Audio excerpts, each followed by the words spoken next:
We are all aware of one of the most amazing predictions that we now see in front of us in our own lifetime. And that is the prediction that in the Arabian Peninsula there shall be higher and higher buildings. In the Arabian Peninsula there shall be skyscrapers. And this is something that, again, who could have ever imagined? We need to understand, when Islam came to Arabia, the Arabian people were of the most backward in the world.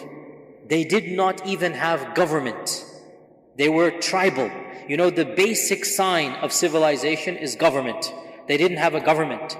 They didn't have a codified language. They did not have a script. The script was developed after Islam.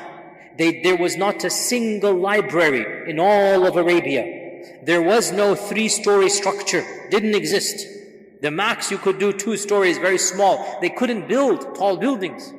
That's why even when they had any type of technology, they're bringing it from outside, because they're not any technological advance. They would import their swords from India. That's why the Hadith mentions Indian swords. They would import their armor from Byzantine. They would import their cloth from Yemen. The Arabs did not have that level of civilization that other lands had.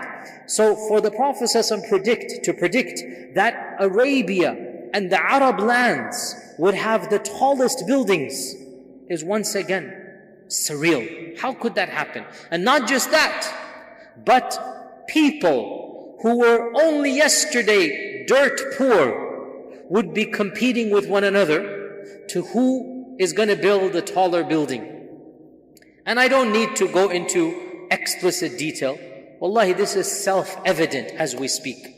These oil-rich families that control that part of the world, their own rulers were born in poverty. Listen to the interviews of the senior princes, those that are still alive.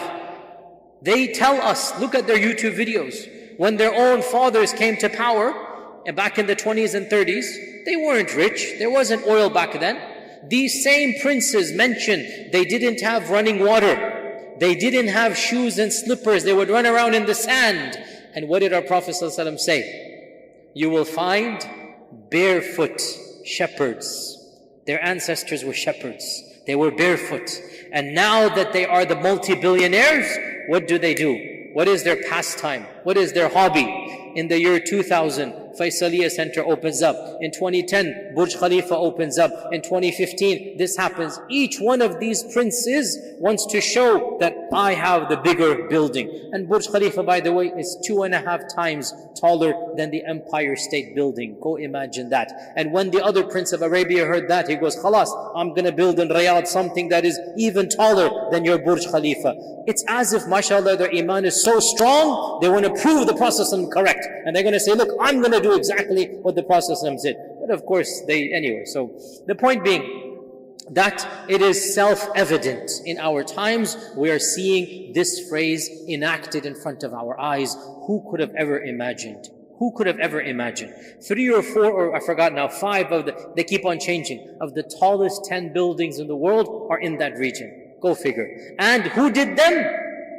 Shepherds that were born barefoot, poor.